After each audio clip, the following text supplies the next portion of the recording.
பொண்ணை பார்த்தா பையனுக்கு வரணும். இப்போ பையனுக்குலாம் எப்படி தெரியுமா, பையனை பார்த்தா தான் பையனுக்கு வருது, பொண்ணை பார்த்தா தான் பொண்ணுக்கு. அந்த மாதிரி ஒரு காலகட்டத்தில் இருக்குது. அதனால் ஒரு ஹியூமன் பீயிங்க்கு it is very common. As அண்ணன் சொன்னது போல் நம்ம அதை கரெக்டாக ஃபாலோ பண்ணணும். அக்கா, ஸ்னேகா அக்கா ஒரு கொஷின். எனக்கு ஒரு ஃப்ரெண்டு இருக்காங்க, ஆனால் அவங்க பாய் ஃப்ரெண்டு. சரியா, ஒரு பாய் ஃப்ரெண்ட். அவங்க ரொம்ப நல்ல பையன்தான், ஆனால் பேசலாமா பேசக்கூடாதா? Whether I can I have a boyfriend or a girlfriend? Girlfriend boyfriend வச்சுக்கலாமா வச்சுக்க கூடாதா? பேசலாமா பேசக்கூடாதா? இல்லை தப்பு இருக்கா தப்பு இல்லையா? ஃப்ரெண்டு தான், ஆனால் ஃப்ரெண்டு தான். ஆனால் நீங்கள் அது வந்து நிறைய பேர் இருக்கிற நேரம் நீங்கள் பேசிக்கோங்க. தனிப்பட்ட விதத்தில் அவங்க கூட பேசணும்னு நினைக்கும் போதில் அது சம்டைம்ஸ் ஸ்ட்ராங்காக போகிறதுக்குரிய சான்சஸ் தான் ஜாஸ்தியாக இருக்குது இப்போ இருக்கிற காலகட்டங்களில். நீங்கள் எல்லார் கூடயும் பழகலாம், பேசலாம், பட் எல்லாத்துக்குமே ஒரு லிமிட் வச்சுக்கோங்க. டிஸ்டன்ஸ் மெயின்டைன் பண்ணிக்கோங்க. அது என்றைக்குமே நல்லது. அது எவ்வளோ க்ளோஸ் பாய் ஃப்ரெண்டாக இருந்தாலும் சரி, ஆல்வேஸ் கீப் டிஸ்டன்ஸ். டச் பண்ணி பேசுகிறத தவிர்த்துக்கோங்க, அது ரொம்ப நல்லது. இதெல்லாம் வந்து இப்போ இருக்கிற ஜென்ரேஷனில் இருக்கிற பிள்ளைங்கள்லாம் வந்து அதை ஏற்றுக்கொள்ளக்கூடிய மனப்பான்மை இல்லை. ஆனால் இதுதான் ரூல்.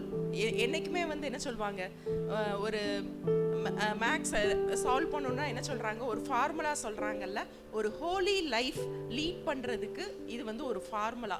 இதை ஃபாலோ பண்ணோம் அப்படின்னா நமக்கு என்றைக்குமே எப்போயுமே பிரச்சனை இருக்கவே இருக்காது. கொஞ்சம் ஏற்றுக்கிறதுக்கு இந்த ஜென்ரேஷனுக்கு இது கஷ்டம்தான், பட் இதுதான் உண்மை. நான் அக்கா சொன்னதை நான் அப்படியே ஏற்றுக்கிறேன். இன்னும் ஒரு சின்ன கேள்வி கேட்குறேன். தங்கச்சி, நீங்கள் ஃப்ரெண்டுன்னு சொல்லிட்டீங்க, பிரச்சனையே இல்லை. பாய் ஃப்ரெண்டுன்னு சொல்லிட்டீங்க, பிரச்சனையே இல்லை. ஏன் உங்களுக்கு பயம் வருது? If is a boyfriend no problem at all. இப்போ சென்னை ஸ்டைலில் இதில் பிரச்சனை இருக்குது. ஏன் தெரியுமா?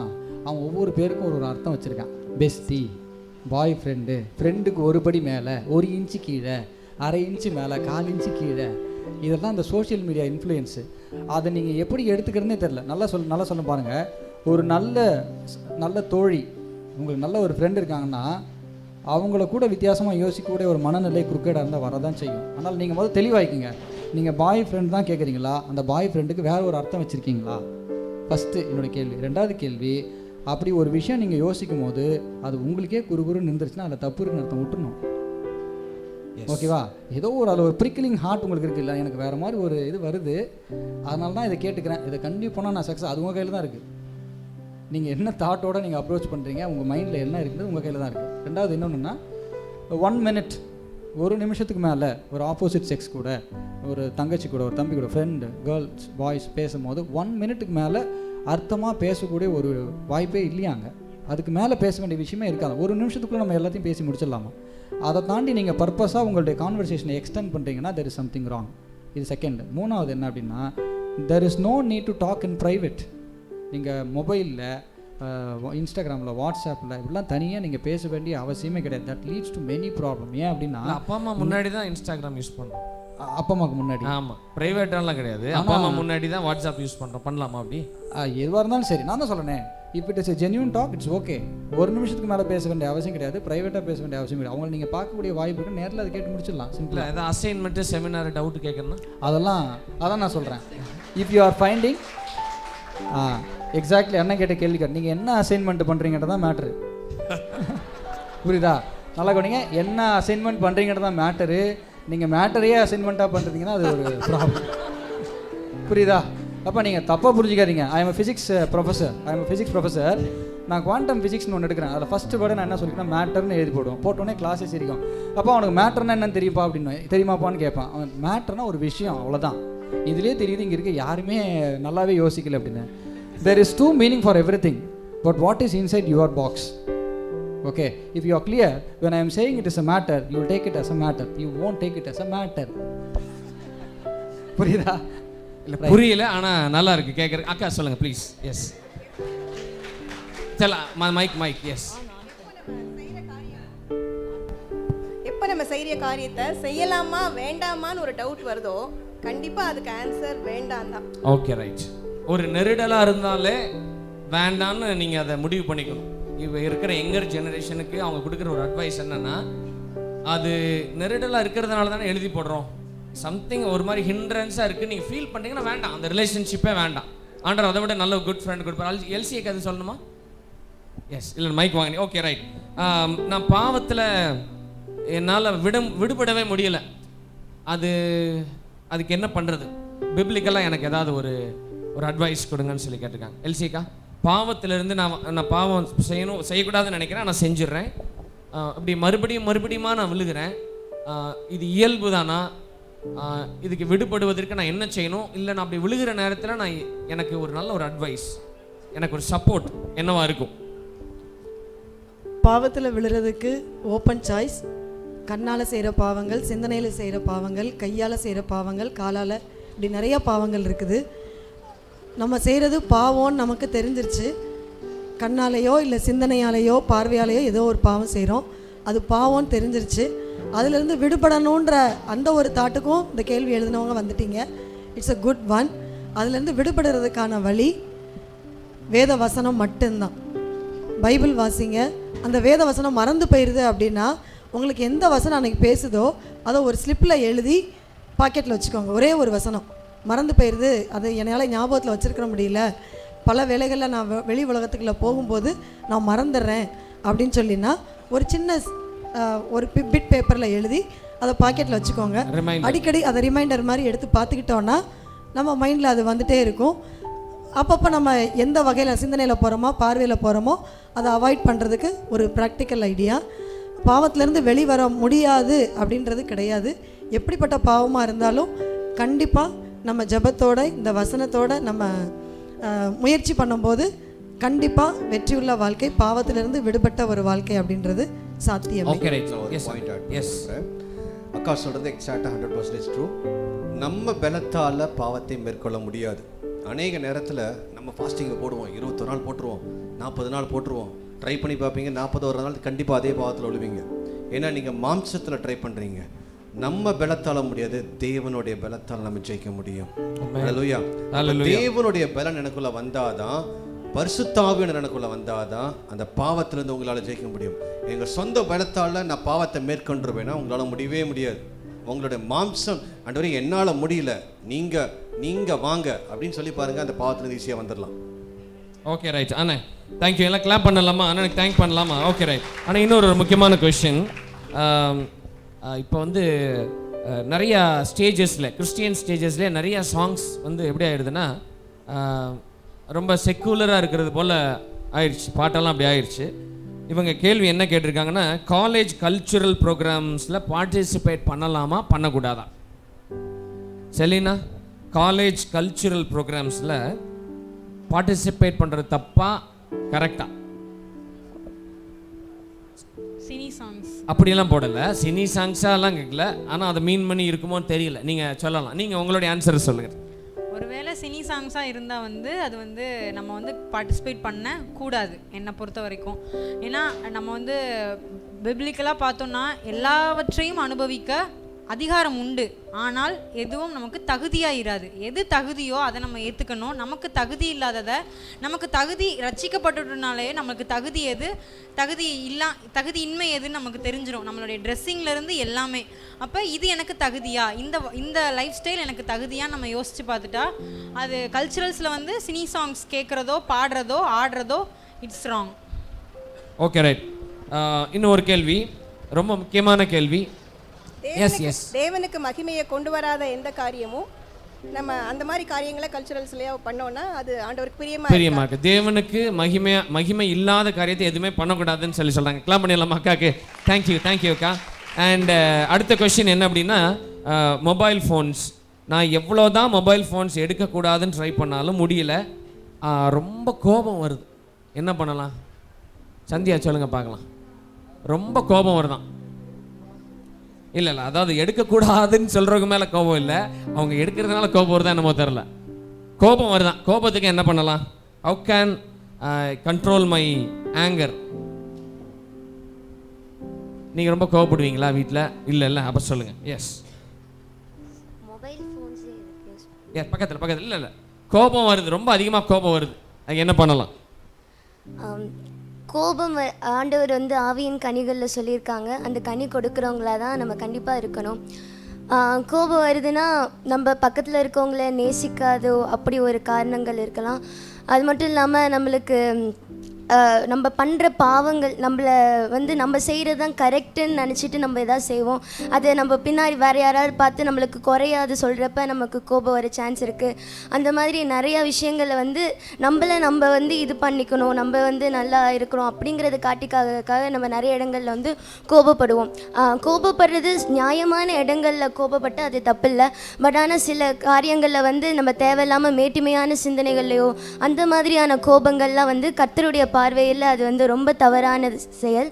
ஸோ கோபப்படுறது வந்து நம்மளுக்கு மேற்கொள்ளணும்னா அவருடைய வார்த்தை தான், அவருடைய வசனம் தான். ஆண்டவரும் நம்ம பார்த்துருக்குறோம், அவரோட தேவனுடைய நாமம் வந்து எங்கேயாவது அவருடைய நாமம் தூஷிக்கப்பட்டதுன்னா அந்த இடத்துல நம்ம வந்து கண்டிப்பாக கோபப்படுறதுல தப்பே இல்லை. அந்த ஆலயத்தில் வந்து அவங்க விற்கிறது அதெல்லாம் பண்ணுறப்ப ஆண்டவரே கோபப்பட்டு அதெல்லாம் பண்ணாங்கன்னு சொல்லிட்டு வருது. பட் ஆனால் என்னைக்கு நம்மளோட சுய இச்சையான காரியங்கள், நம்மளுடைய சுய சார்ந்த ஒரு விஷயங்களுக்கு நம்ம கோவப்படக்கூடாது. எவ்வளோ அளவுக்கு நம்மளால் சாந்தமாக அதை வந்து ஹேண்டில் பண்ண முடியுமோ அவ்வளோ அளவுக்கு நம்ம அதை ஹேண்டில் பண்ணணும். ஒரு சிஸ்டர் வந்து அவங்க ரொம்ப நாள் ஜெபம் பண்ணிக்கிட்டே இருந்தாங்களாம், என்ன எடுக்கணும் அப்படின்னு சொல்லிட்டு. அப்போ வேதத்துலேருந்து அவங்களுக்கு ஒரு வசனம் வந்து நீ கப்பல்களை கட்டுவாய் அப்படின்னு சொல்லி அவங்களுக்கு ஒரு வசனம் இருக்கு. அப்படி அந்த வசனம் வந்த உடனே அவங்களுக்கு ஆவியானவர் பேசினாராம், I want you be a marine engineer அப்படின்னு சொல்லி. அதனால் அவங்க நான் பி மெரைன் எடுத்தேன் அப்படின்னு சொல்லி சொன்னாங்க. இன்றைக்கி நான் நல்லா இருக்கிறேன், நான் இன்றைக்கி ஒரு மெரைன் இன்ஜினியர்னு சொன்னேன். ஒருவேளை ஆண்டவர் வார்த்தையின் மூலமா பேசுகிற பொழுது அதை நீங்கள் கன்ஃபார்ம் பண்ணிக்கலாம், தப்பு கிடையாது. இமோஷனலாக எந்த டெசிஷன்ஸும் நம்ம எடுத்துக்கக்கூடாது. கோயின்சைடாக நீங்கள் வந்து இந்த மாதிரி கார்டு அட்டையெல்லாம் வர்றதை வச்சு நம்ம என்றைக்குமே வாழ்க்கையவே ஒரு அட்டையில் வாழ்க்கையவே முடிச்சிடக்கூடாது. எம்பிபிஎஸ்லாம் நீங்கள் குழந்தை ஃபோட்டோவை பார்த்து எம்பிபிஎஸ் எடுத்துமா அதெல்லாம் ஆண்டவர் என்ன சொல்கிறான்னு வெயிட் பண்ணி எம்பிபிஎஸ் போகிறோம், நம்ம கொஞ்சம் வெயிட் பண்ணி போகலாம். Okay right. ஆனால் ஒரே ஒரு கொஸ்டின், நான் வந்து ரொம்ப அடிக்ட் ஆகிட்டேன். எதுக்குன்னா ஒரு பையன் மேலே அடிக்ட் ஆகிட்டேன்,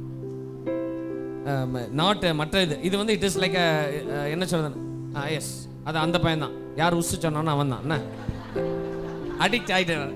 இப்போ எனக்கு வந்து இம்மீடியட்டாக நான் என்னால் வரவே முடியல. என்னால் அடிக்ஷன் இன் த சென்ஸ் ரெண்டு கைண்ட் ஆஃப் அடிக்ஷன் இருக்குங்க. ஒன்று பாய் மேலே, இன்னொன்று ஃபோனில் இருக்கிற பாவம்னு போட்டிருக்கு. அப்போ it may be a pornography or it may be a game or it may be some other YouTube, ஏதோ தேவையில்லாத ஒரு ஃபில்த்தியான காரியம். இதுலேருந்து நான் எப்படி விடுபட முடியும் ஜேசனா? with a biblical reference. மைக் எஸ். ஒரு பாய் மேலே அடிக்ஷனா அல்லது கேர்ள்? அது தெரியல, அது பாயா கேர்ளான்னு தெரியல. ஆனால் ஒரு பாய் மேலே தான் அடிக்ஷன்.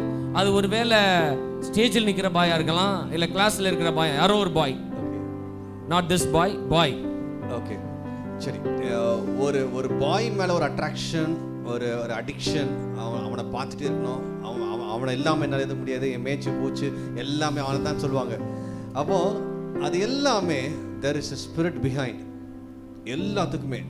அதாவது உங்களை அந்த அட்ராக்டிவ் சென்ஸ் கொண்டு வர்றது ஒரு ஆவி, உங்களை விழ வைக்கிறது ஒரு ஆவி. அதே போல் இந்த ஃபோனில் அடிக்ஷன், ப்ரோனோகிராஃபி, அதெல்லாமே அதை பார்க்கும்போது அதில் ஒரு ஆவி, அது ஒரு ஸ்பிரிட். அந்த ஸ்பிரிட்டை கர்த்தருடைய பலத்தால் தான் நம்ம ஜெயிக்க முடியும். நான் ஏற்கனவே சொன்ன மாதிரி தேவனுடைய வார்த்தை உங்களுக்கு அந்த விடுதலை கொடுக்கும். அந்த வார்த்தை தான் நம்மளை எப்பேற்பட்ட கட்டுகளிலிருந்து, நுகங்களிலிருந்து நம்மளை விடுதலை செய்யப்பட முடியும்.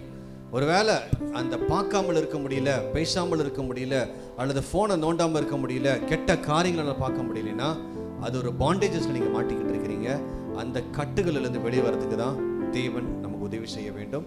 நீங்கள் ஒரே ஒரு நீங்கள் யார்ட்டையும் போக வேண்டாம், நீங்கள் ஆண்டவர்கிட்ட போங்க, ஈஸியாக உங்களை விடுதலை ஆக்கிடுவார். இதை ஒரு பெரிய நிறைய பேருக்கெல்லாம் சைக்காலஜி அங்கே இங்கெல்லாம் போகிறாங்க, அது போகாமலே நீங்கள் ஆண்டவர்கிட்ட மட்டும் போங்க, ஆண்டவர் ஈஸியாக விடுதலை கொடுத்துருவார். ஓகே அண்ணா, தேங்க்யூ. நல்லா கிளாப் பண்ணலாமா அண்ணனுக்கு? ஓகே, இன்னும் ஒரு சில கொஸ்டின்ஸ் ரொம்ப ஃபாஸ்ட்டாக, ஒரு ரேபிட் கொஸ்டின்ஸ். ஆனால் ஆவியானவர் தான் பேசுகிறாருன்னு எப்படின்னா கண்டுபிடிக்கிறது? ஆவியானவர் அவர் தான் பேசுகிறாரா அப்படின்னு சொல்லி how can I find God's word? ஆவியானவர் தான் பேசுகிறாரா இல்லை நானே நினச்சிக்கிறேன்னா? ஜேசன் ஆவியானவர் பேசும்பொழுது அதில் ஒரு தெளிவு இருக்கும், ஒரு சமாதானம் இருக்கும், ஒரு நிச்சயம் இருக்கும். There is no confusion, there is no அதில் ஒரு பயம் இருக்காது. ஓகேங்களா? மாம்சத்துலேருந்து வெளிப்படுறதோ அல்லது பிசாசு வெளிப்படுறதோ அதில் ஒரு கன்ஃபியூஷன் இருக்கும், ஒரு பயம் இருக்கும், அதில் ஒரு தெளிவு இருக்காது, சமாதானம் இருக்காது.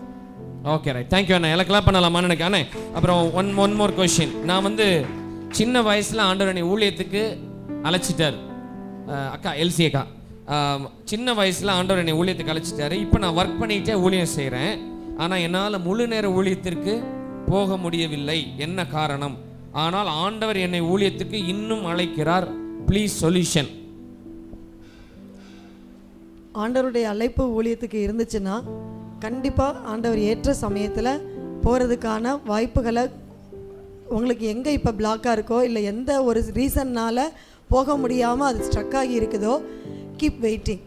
ஆண்டவருடைய அந்த ஏற்ற சமயத்துக்காக காத்திருங்க. கண்டிப்பாக காத்திருக்கிறதுக்குரிய பலனோட கர்த்தர் ஏற்ற சமயத்தில் exact time, God time is always the exact time. There are 2 times. One is expected time, another one exact time. நம்ம எதிர்பார்த்துருக்கிறது எக்ஸ்பெக்டட் டைமாக இருக்கலாம். ஆனால் கர்த்தருடைய அது அழைப்பாக இருந்தால் கண்டிப்பாக கர்த்தர் அதை அதற்கான பக்குவங்களை இப்போ உங்களுக்கு கொடுத்துட்டு இருப்பார். அதற்கான வல்லமைகளை, ஊழியத்திற்கு தேவையான வல்லமைகளை ஆண்டவர் கொடுத்து மோல்ட் பண்ணிகிட்டு இருப்பார். This may be the waiting period, may be the moulding period. So நீங்கள் இன்னும் அதற்காக என்னால் போக முடியலையேன்னு சோர்ந்து போயிட வேண்டாம், அழைப்பிலிருந்து பின்வாங்கி இருக்கிற வேண்டாம். இது ஆண்டவர் அழைச்சாருன்னா போகலாம். Okay, right. கர்த்தர் வாய்ப்பு கொடுப்பார். ஓகே, இப்போ நாங்கள் அப்படி ஒரு யோசனையோடு வந்திருக்கிறோம். இந்த கேம்புக்கு அப்படி வந்திருக்கிறோம். எங்களுக்கு நீங்கள் எதாவது கவுன்சிலிங் பண்ணுவீங்களா? மிஷன் இந்தியா மூவ்மெண்ட் மூலியமா ஏதாவது கவுன்சிலிங் அப்படி எங்களுக்கு தனிப்பட்ட முறையில் ஏதாவது செய்வீங்களா? நீங்கள் அப்படி ஒரு நேரம் ஒதுக்கி யாராவது யூத் வந்தால், இந்த மாதிரி கேள்வியோடு வந்தால் அப்படி ஏதாவது கைட் பண்ணுவீங்களான்னு கேட்குறான். கண்டிப்பாக பண்ணுவோம். அதற்காக தான் இருக்கோம். கண்டிப்பாக பண்ணுவோம். Okay, right. எல்லாம் கிளாப் பண்ணிடலாமா? அப்படி யோசனை இருக்கிறவங்க நீங்கள் வரலாம். ஓகே, சந்தியா நீங்கள், thank you Sandhya, thank you so much. Selina நீங்கள் கொஞ்சம் வரலாம். தேங்க்யூ. எல்லாம் கிளாப் பண்ணிடலாம். செலினா காக்கும், சந்தியா காக்கும். அண்ணா ஜேஆர் டேனியல் மத்தியில் இருக்கிறாங்க. அண்ணா please come on to the stage. ஒரு கொஷின். எஸ், நீங்கள் போகலாம். ஜேசன் அண்ணாக்கு, ஆனால் மினிஸ்ட்ரி ஃபீல்டு போகணும்னு ஒரு ஆசை இருக்குது. ஆனால் அது ஏசப்பாவுக்கு பிரியமா விருப்பமானு தெரியல. நிறைய தடை வருது. ஏசப்பா என்னை தெரிந்து கொண்டால் நான் என்ன செய்ய வேண்டிய, அதாவது